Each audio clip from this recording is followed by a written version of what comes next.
questão da escolha das ações boas pagadoras de dividendos. Ricardo, eu queria escutar de ti, assim, tu como analista, assim, o que tu olha na hora de montar, digamos, um portfólio de ações boas pagadoras de dividendos? Quais são os indicadores? Assim, quais são os aspectos, as características das empresas que tu costuma olhar para montar uma carteira com esse objetivo? Bom, eu começo o trabalho geralmente de uma maneira muito distinta da maior parte do público investidor. Geralmente, o pessoal que está atrás do dividendo começa olhando para dividend yield. Tá? Calma. A gente tem que primeiro tentar entender as características do mercado, do negócio dessa empresa. Quando a gente procura ações para pagar dividendos, a gente precisa encontrar empresas com algumas características. Tá? E as características para as quais eu olho são, em primeiro lugar, eu preciso de uma empresa que esteja em um negócio que permita que ela gere bastante caixa.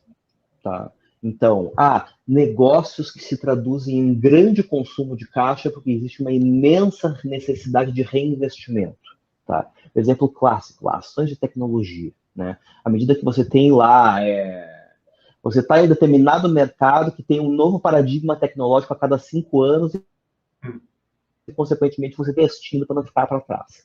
Muito dificilmente você vai ter empresas inseridas em mercados dessa natureza que vão ter condições de pagar grandes dividendos simplesmente porque elas precisam reinvestir muito dinheiro. Se eu preciso reinvestir muito dinheiro, eu não tenho tanto dinheiro assim para pagar para o acionista. Tá? Eu estou preocupado de sobreviver. Tá? Eu particularmente valorizo empresas que estão em segmentos que permitem certa estabilidade de geração de caixa ao longo do tempo. Se você está em um negócio que é extremamente cíclico, né, que tem anos muito bons e anos muito ruins, muito provavelmente você vai ter uma volatilidade muito grande na sua geração de caixa. E, consequentemente, você não vai ser capaz de remunerar o seu acionista de uma maneira relativamente equalizada ao longo do tempo. Né?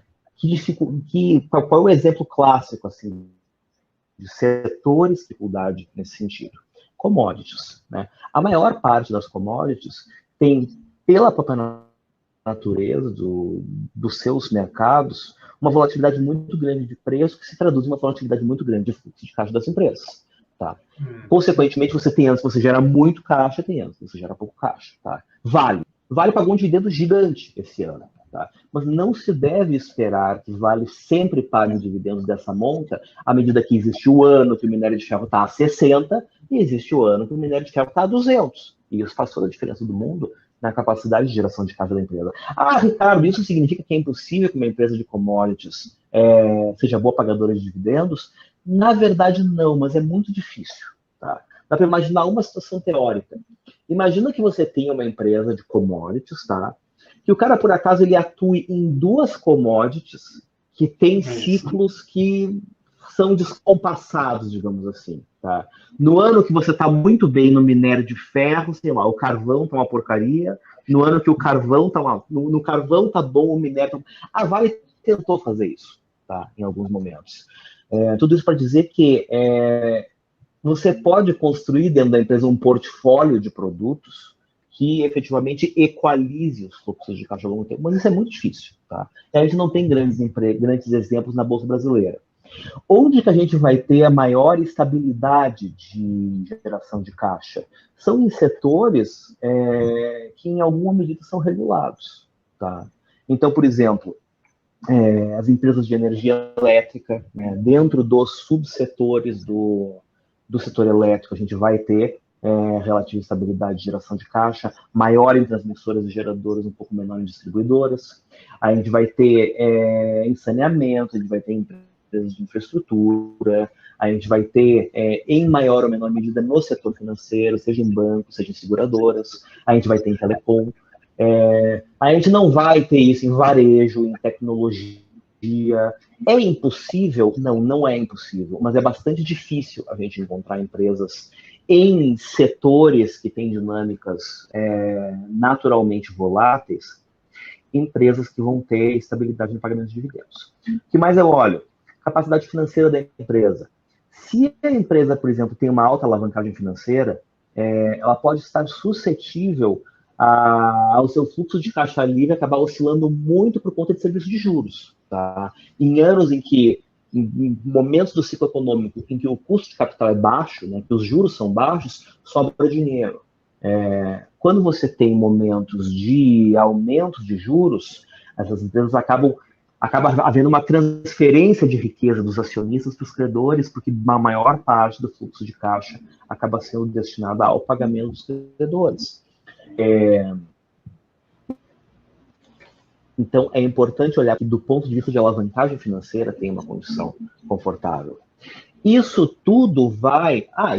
e outro ponto importante, necessidade de reinvestimento. Né?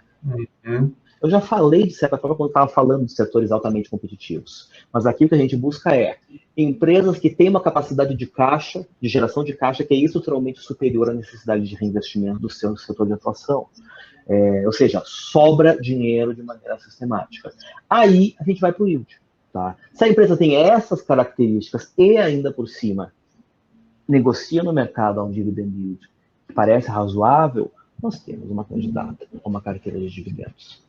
E, Ricardo, o payout é relevante na tua avaliação? Um payout muito elevado, muito baixo, enfim, ele entra nessa análise?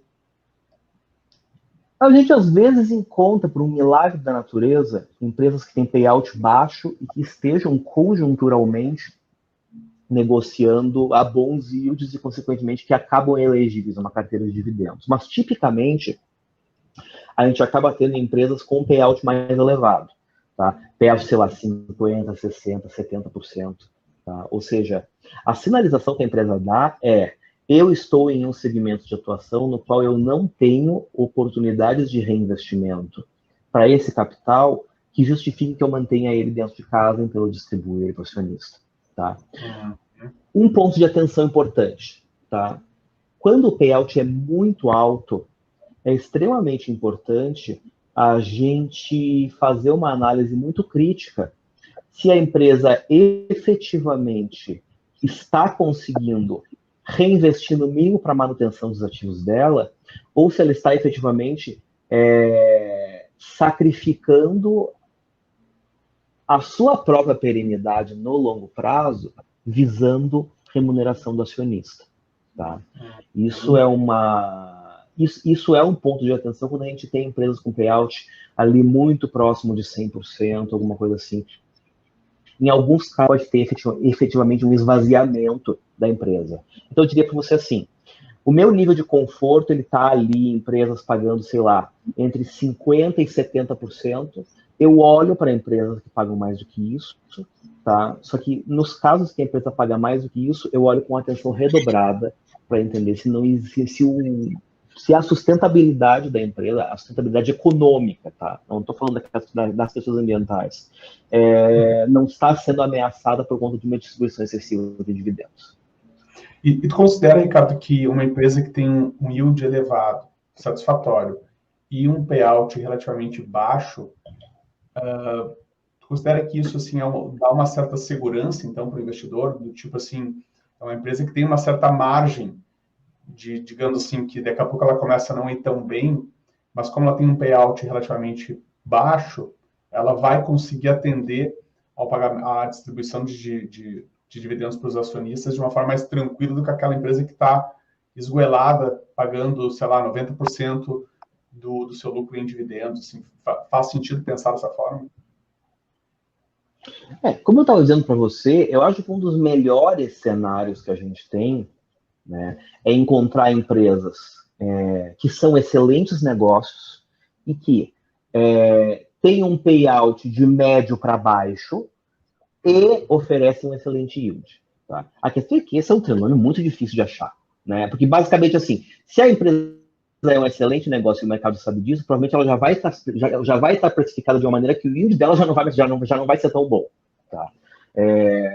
Mas se porventura a gente encontra, talvez seja o melhor dos mundos, porque você consegue adquirir a empresa a um nível tal que você vai ter um yield on cost legal, tá? E ainda por cima, a empresa, mesmo remunerando você de uma maneira adequada, ainda tem uma margem interessante de reinvestimento, né? Tipicamente a empresa, enfim, eu tenho 25% de payout, eu devo ter coisas interessantes para fazer com o meu dinheiro, né?